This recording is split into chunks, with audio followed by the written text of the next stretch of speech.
Well, good morning. We just passed the National Defense Authorization Act in a very bipartisan manner. About 95% of the Republicans voted for it. 2/3 of the Democrats also voted for it. And everybody agrees that we want to ensure that we defend our nation.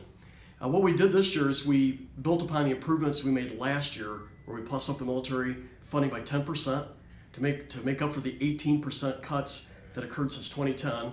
This year we sustained that funding and then held it even with inflation.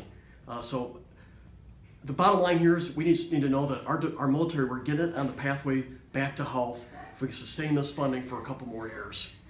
I'm really proud of the team too. We've passed some of the legislation that we've been working in this. We got the Gold Star language put in the National Defense Authorization Act to ensure that our Gold Star spouses always have access to the base when they lose their husband or wife, that they always feel like part of the military family.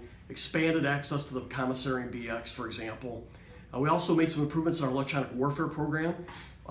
We used to have the dominant electronic warfare force in the world in the 90s, and we let it atrophy. And I want to make sure that we build this capability back up for our men and women in uniform, because a strong electronic warfare program saves lives, U.S. lives, servicemen and women's lives.